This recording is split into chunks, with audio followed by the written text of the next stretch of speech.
Poder sentar, meus irmãos e irmãs.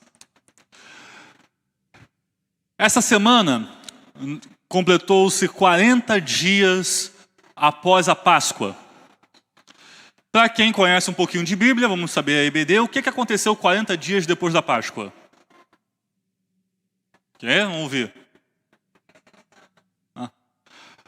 40 dias após a Páscoa foi a ascensão de Jesus aos céus. Jesus passou 40 dias entre nós depois de ressuscitado. E aí nessa semana completaram-se 40 dias depois da celebração da Páscoa que nós realizamos. No calendário litúrgico cristão, calendário em que celebramos as datas, onde existe toda uma cronologia, todo um significado, quem vem de uma raiz católica, por exemplo, tem um pouco mais de conhecimento que todas as atividades na Igreja Católica são movidas através do calendário litúrgico. Então, nós sabemos que depois disso, o próximo evento que acontece é o dia de Pentecostes, que são 50 dias após a Páscoa, que seria no domingo que vem. Domingo que vem, no calendário litúrgico cristão, é o dia de Pentecostes. 50 dias após a Páscoa. E tem um significado muito importante para nós. Como no domingo que vem nós estaremos realizando o Congresso de Família, que vai realizar sexta, sábado e domingo, se você ainda não está ciente disso, esteja agora, venha participar no próximo final de semana do Congresso de Famílias, vai ser excepcional, vai ser algo maravilhoso, Deus vai falar muito. Mas como no domingo que vem nós estaremos envolvidos pela programação do Congresso de Famílias, nós acertamos que neste domingo eu estaria falando justamente sobre o dia de Pentecostes, que é uma data importante para o nosso calendário litúrgico, é uma data especial para o cristianismo e que nós devemos comemorar. Nós devemos celebrar o dia de Pentecostes. E aí você vai me perguntar, por que, pastor? E é isso que a mensagem dessa manhã tem a ver. Antes de a gente ler o texto e começar a falar sobre o texto bíblico e falar especificamente sobre a importância desse texto, quem aqui já encomendou o seu almoço ali para pegar? Se você ainda não encomendou o seu almoço, a partir de 11h30 já vai começar a ficar tudo pronto ali. Eu espero estar terminando a mensagem 11h30 cravado para não ter que ninguém sair correndo para pegar a comida. Tá? Então fique tranquilo, vai ter o almoço ali, você vai lá, vai pagar, vai abençoar o Ministério de Famílias em nome de Jesus, amém? Abre sua Bíblia em Atos capítulo 2.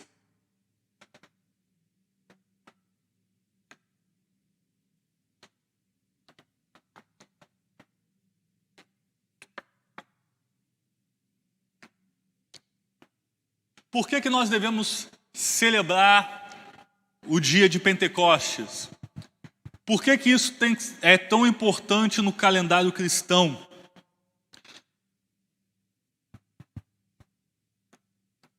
Atos, capítulo 2, a partir do verso 1. Chegando o dia de Pentecostes, estavam todos reunidos num só lugar. De repente, veio do céu um som como um vento muito forte e encheu toda a casa na qual estavam assentados. E viram o que parecia línguas de fogo que separavam e pousaram sobre cada um deles. Todos ficaram cheios do Espírito Santo e começaram a falar noutras línguas conforme o Espírito os capacitava. Que o Espírito Santo esteja sobre nós nessa manhã. Amém? O dia de Pentecostes é uma festividade judaica. A gente tem que começar por aí. Retoma-se lá no período em que o povo saiu do Egito.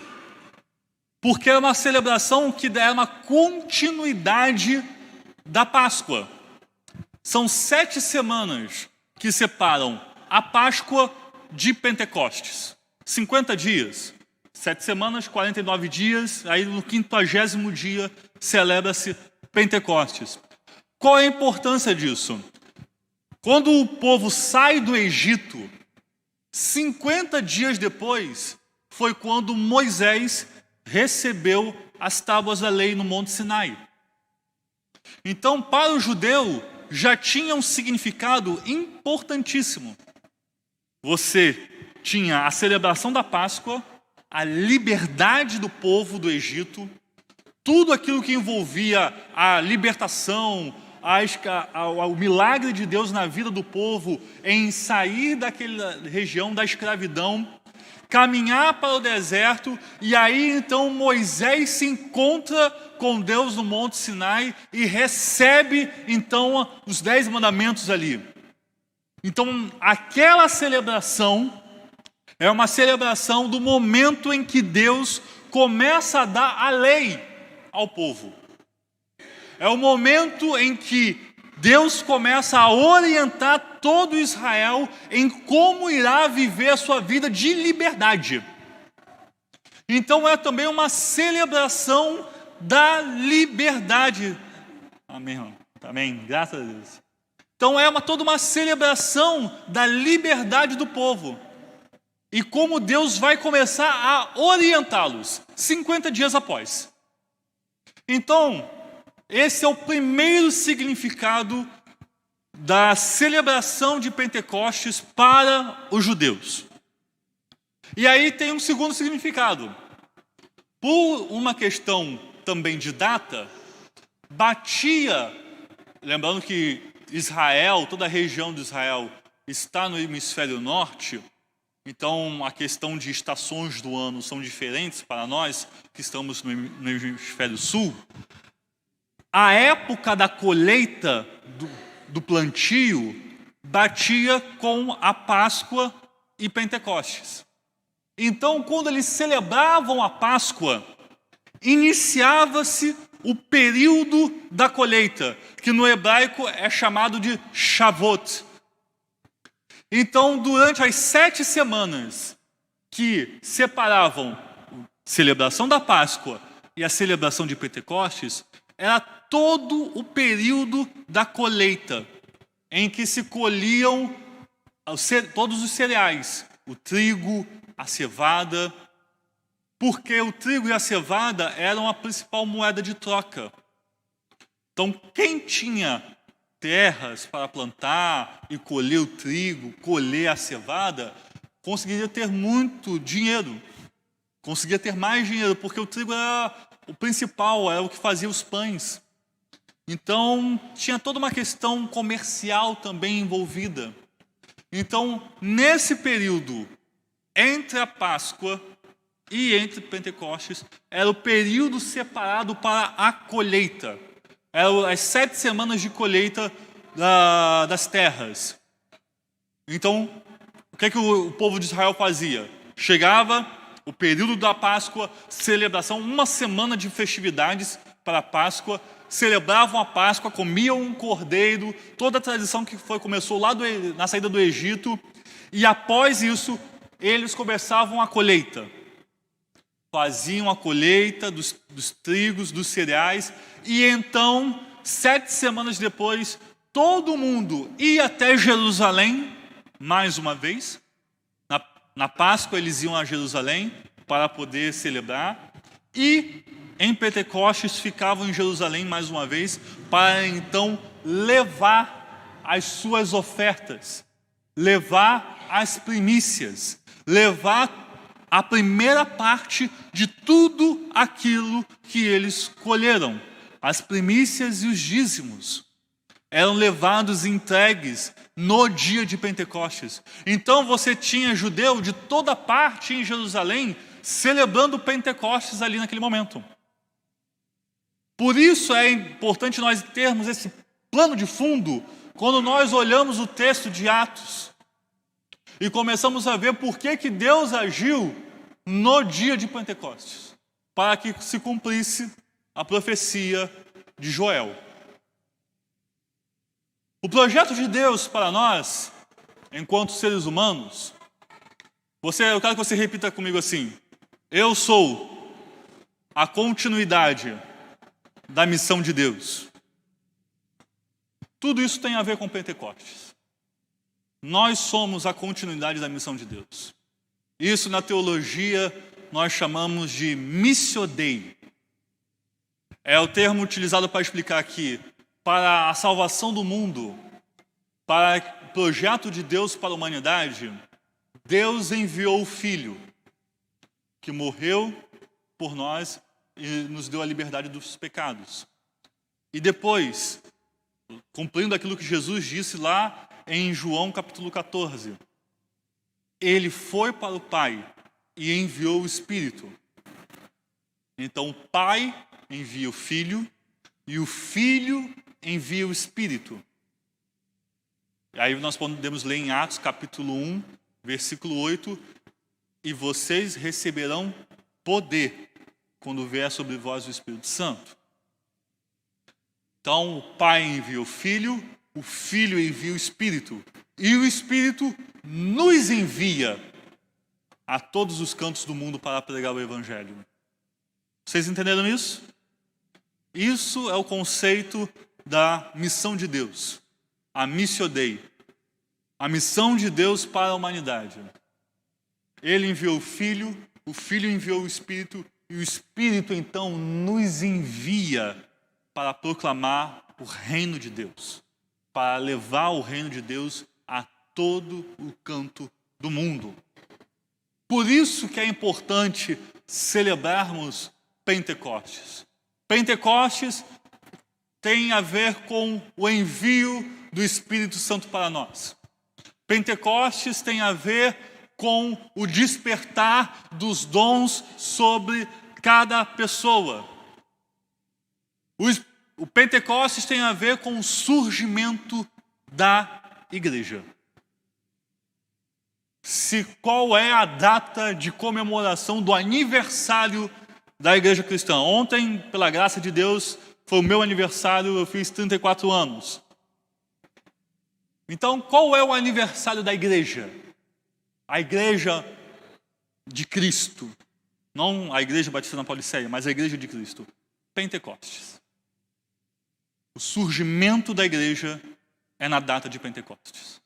Então, quando comemoramos o dia de Pentecostes, celebramos o surgimento da igreja. Porque nesse dia, nós lemos aqui, Atos capítulo 2, o Espírito Santo foi derramado e eles ficaram cheios do Espírito e começaram a falar em outras línguas conforme eles eram capacitados.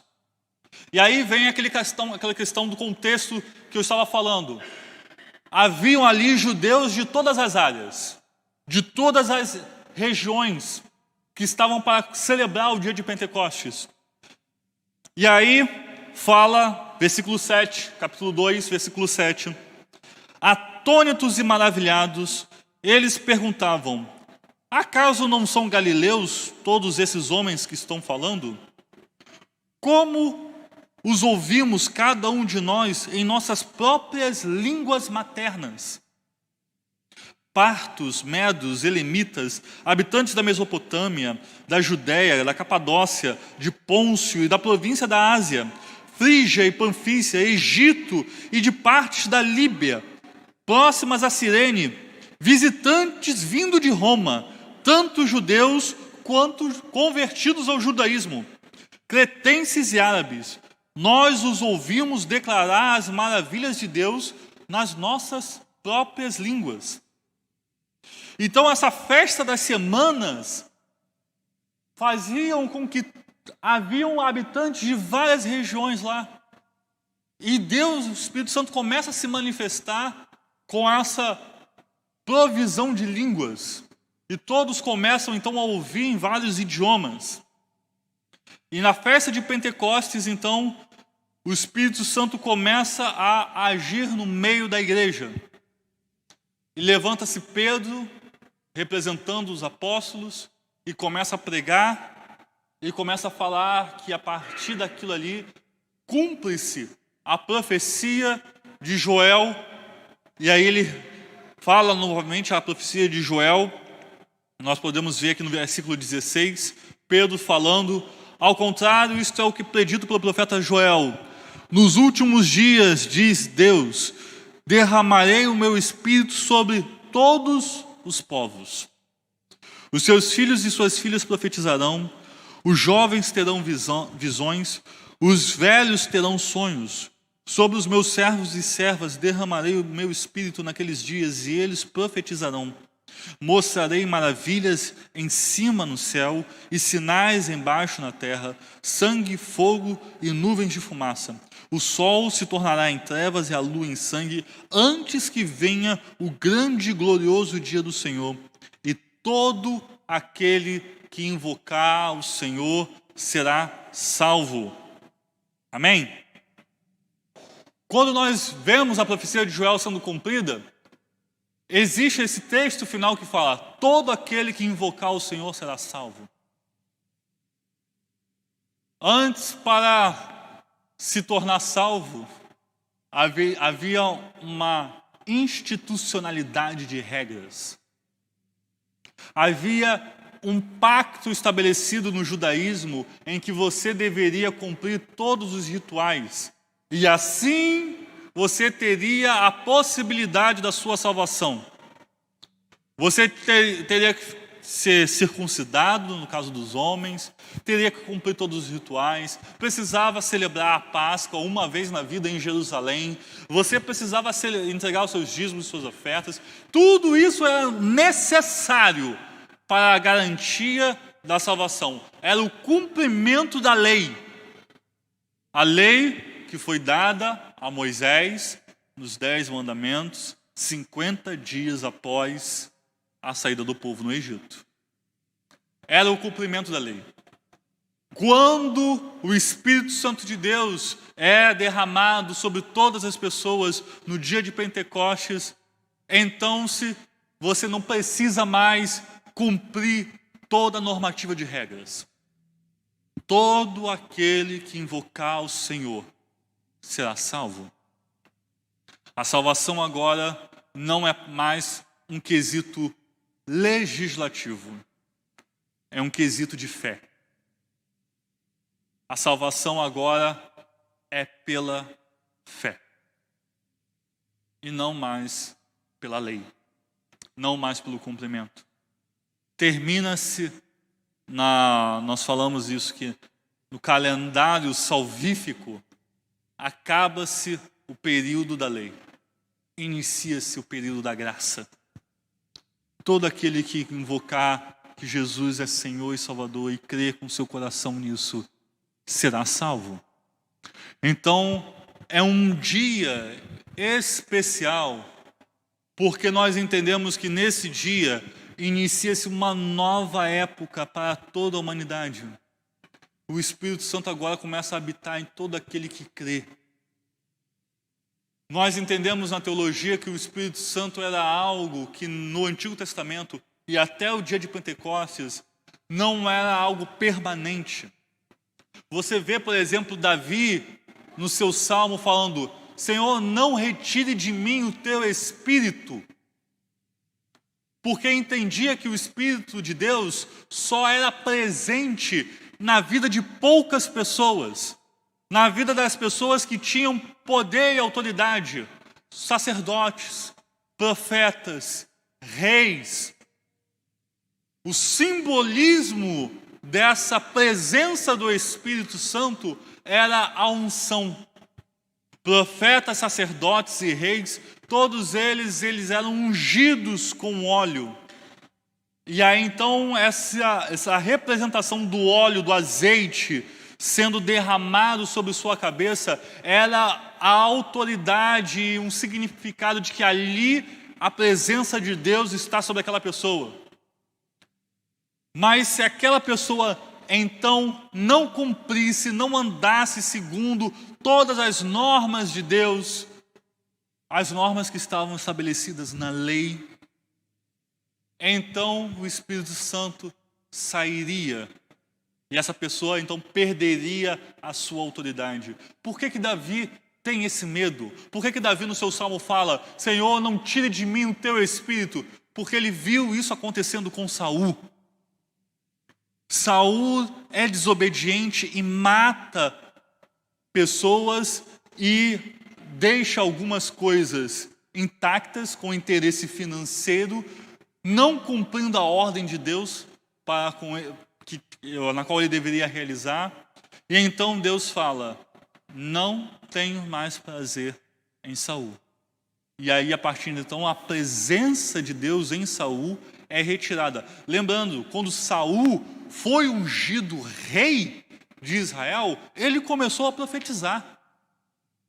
Ele começou a falar junto com a escola de profetas que estavam ali naquele momento. Então aquilo foi um significado, um simbolismo que mostrava que a presença de Deus estava com Saul. Quando Saul então desobedece a Deus, o Espírito Santo não está mais presente nele. Então Davi tem esse medo. Quando ele é confrontado pelo profeta Natã do seu pecado, do seu erro, por ter mandado matar o marido de Betseba, por ter sido o mandante do homicídio de Urias e ter tomado Betseba em adultério. Então Davi clama: não tire de mim o teu Espírito Santo. Acontece que a partir de Pentecostes, a partir de Atos 2, todo aquele que invoca o Senhor e crê, o apóstolo Paulo vai falar, o Espírito Santo é selado em nosso coração. Não sai mais. Não perdemos essa presença. Ela vem e fica, porque é esse Espírito que está em nós. Amém, gente? Então, você crê que o Espírito Santo habita dentro de você? Então você crê que o poder de Deus habita em você? Porque Jesus falou: eu enviarei o Espírito e vocês receberão poder para serem as minhas testemunhas em Jerusalém, Judeia, Samaria e até os confins da terra. É a continuidade da missão de Deus. Nós somos enviados. Não é só a irmã Luciana que é missionária. Todos nós somos missionários. Todos nós somos missionários pelo Espírito Santo para levarmos as promessas, as palavras e o reino de Deus a todos os lugares. Por isso devemos celebrar Pentecostes. Quando nós entendemos a missão de Deus, é uma completude. Celebramos o Natal, Jesus veio. Celebramos a Páscoa, Jesus morreu e nós temos liberdade dos nossos pecados. Celebramos Pentecostes, o Espírito veio e agora nós podemos ir ao mundo. Porque Jesus fala: fiquem em Jerusalém até que vocês recebam o Espírito. Então só começa o início da igreja, o início da nossa missão, por causa da vinda do Espírito Santo. Natal, Páscoa, Pentecostes. Por que teve Natal? Para que houvesse Páscoa e Pentecostes. Por que houve a entrega de Jesus na Páscoa? Para que houvesse Pentecostes. Então nós não podemos negligenciar essa data. Por causa da nossa tradição protestante evangélica, nós começamos a perder um pouco desse significado. Nós não celebramos muito isso. Na nossa tradição batista, o dia de Pentecostes, se você pegar documentos históricos, era celebrado pelas igrejas batistas na Europa. No século XVII, século XVIII, século XIX. Mas quando começou o movimento pentecostal, no início do século XX, que é um movimento que celebra um despertar através do Espírito Santo semelhante ao que aconteceu em Atos capítulo 2, e aí nós temos o avivamento que aconteceu no país de Gales, o avivamento da rua Azusa. Os adolescentes tiveram aula sobre isso na IBD, eu expliquei isso para eles, todo esse movimento que aconteceu. Quando começa isso, surge um novo movimento dentro do protestantismo, o movimento pentecostal. E aí então, nós como batistas e outras igrejas também, para fazer uma diferenciação entre movimento pentecostal e aquilo que nós fazíamos, paramos então de celebrar o dia de Pentecostes. Se você vê na Inglaterra, nos Estados Unidos, no século XVIII, século XIX, haviam festas nas igrejas no dia de Pentecostes. Por quê? Era o aniversário da igreja. Então era o momento de comemorarmos o aniversário da igreja cristã. Era o momento de celebrarmos o surgimento e celebrarmos nós que somos, dentro da história eclesiológica, da história da igreja, nós somos chamados de igreja de missão. Batistas, metodistas, adventistas também, nós somos igrejas que somos missionários. Somos enviados como uma missão. Diferente, por exemplo, de presbiterianos, anglicanos, que são igrejas de imigração. Nós somos igreja de missão. Nós somos missionários por natureza. Na nossa essência, enquanto igreja doutrinária, nós somos missionários. Por isso temos campanhas de missões, por isso exercemos isso e falamos isso, porque é uma questão missionária. Então, se Pentecostes é celebração do surgimento da igreja e da missão de Deus para nós, como uma igreja missionária que nós somos, então nós devemos celebrar Pentecostes. Mas isso foi se perdendo para que houvesse uma diferenciação entre o movimento pentecostal. O que nós devemos fazer, meus irmãos e irmãs, é começar a resgatar isso. Primeiro, por ser um princípio bíblico. Celebrar Pentecostes é um princípio bíblico. Segundo, porque é um simbolismo importante para a nossa vida. O derramar do Espírito Santo. E terceiro, porque faz parte da nossa gênese enquanto igreja, uma igreja de missão. Uma igreja que leva isso. Por isso nós temos que celebrar a descida do Espírito Santo. Por isso nós devemos celebrar o Espírito Santo como uma pessoa que habita em nós. O poder da Trindade, do Deus Todo-Poderoso do Universo, habita em nós pelo Espírito. É pelo Espírito que as nossas orações são chegadas aos céus. É pelo Espírito que nós recebemos a palavra. É pelo Espírito que Deus fala conosco. Tudo isso é pela presença do Espírito.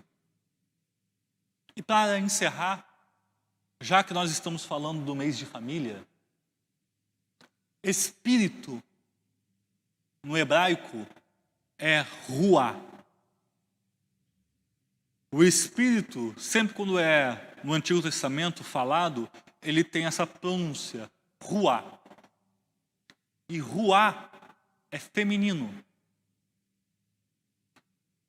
Ruá é um gênero feminino. Então, quando a Bíblia foi traduzida para o latim, na Septuaginta, é que a tradução virou espíritus. E aí mudou do latim, mudou do ruá, do feminino, para o masculino. E aí virou espíritus. E aí a gente fala espírito porque nossa língua portuguesa é variada do latim. Mas, já que estamos falando de família, e como família é importante para Deus, se nós temos um Deus que é Pai, nós temos o Filho, ruá é o Espírito. Ruá é feminino. É a mãe que acolhe. É a mãe que abraça. É a mãe que está presente.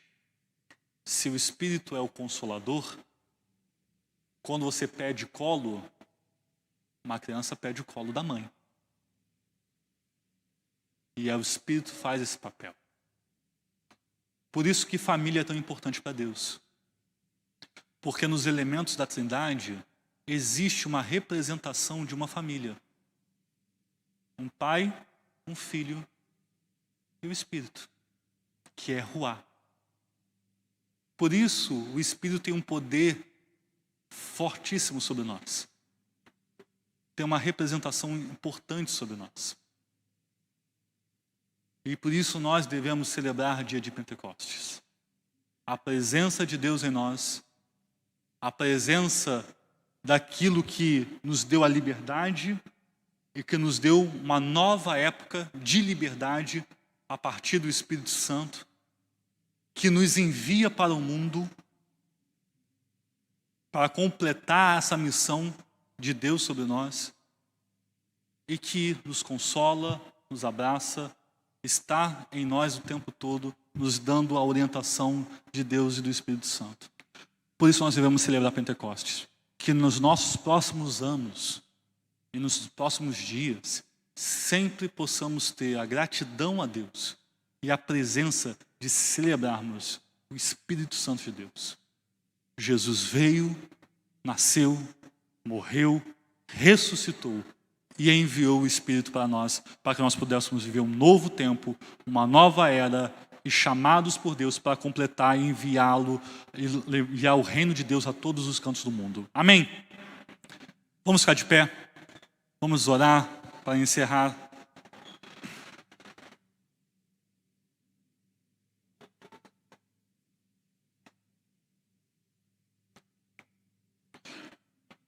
É pelo Espírito Santo que nós temos alegria. Quando Paulo fala, por exemplo, que o reino de Deus é justiça, paz e alegria no Espírito. É o Espírito Santo que nos dá alegria. É o Espírito Santo que nos dá os dons. Aí você pode ler 1 Coríntios capítulo 14. Como que os dons são derramados e como que o Espírito que delega a cada um deles. Então, se você tem um dom dado por Deus, é porque foi o Espírito Santo que te deu. Se você cumpre a missão de Deus, você é movido pelo Espírito. Toda vez que você escuta Deus falando ao seu coração, é o Espírito Santo falando para você. Por isso é importante nós celebrarmos isso. E que você possa, então, falar ao seu coração agora nessa oração: Espírito Santo de Deus, obrigado. Obrigado porque foi derramado sobre todas as pessoas. Sobre homens e mulheres, escravos e livres, ricos e pobres. No Espírito existe igualdade. Porque é o mesmo Espírito derramado sobre todos. É pelo Espírito que nós temos unidade. É pelo Espírito que nós nos tornamos um em Deus. Tudo isso é obra do Espírito. Louvado seja o Espírito Santo de Deus. Espírito Santo, obrigado por esta manhã, obrigado por esta mensagem, obrigado por esse dia de comunhão em que vamos poder comer também juntos num almoço, onde vamos poder levar para nossas casas o almoço em que celebramos o mês da família. Obrigado porque a tua presença em nós. Na semana que vem, pelo calendário litúrgico, celebramos o dia de Pentecostes. Mas nós já queremos te adorar, já queremos te louvar por tua presença em nós. Porque no momento em que acreditamos em Jesus como Senhor e Salvador, fomos selados por ti, Espírito Santo. Então encha-nos, que possamos ser cheios de ti, que possamos estar completamente transbordando da tua presença, de uma forma em que possamos espalhar e levar isso para todas as pessoas. Derrama dons sobre nós, Pai, para que possamos cumprir a tua missão, para que possamos ser continuidade da missão de Deus para toda a humanidade e sermos enviados pelo teu Espírito nos nossos lugares de trabalho, nas nossas famílias, na sociedade como um todo, e clamarmos o reino de Deus para que todas as pessoas entendam que Jesus é Senhor e Salvador e que a tua presença, Espírito Santo, irá então confrontar a todos sobre o pecado, a justiça e o juízo. Louvado seja o Espírito Santo de Deus. Louvado pelo acolhimento, pelo consolo, pelo abrigo, por ser essa figura materna em nós. Que nós possamos vivenciar a cada vez mais a figura da Trindade essa explicação maravilhosa e aquilo que mais se aproxima da Trindade nas nossas realidades enquanto humanos é a família de Deus. É a família como representação daquilo que Deus tem para nós. Por isso família é especial, por isso que família é importante, por isso que o Espírito Santo continua abençoando a cada uma das famílias que estão aqui presentes. Derrama sobre nós tudo isso e clamamos em nome de Jesus. Amém, amém e amém. Que Deus te abençoe. Vá em paz no Espírito Santo. Amém.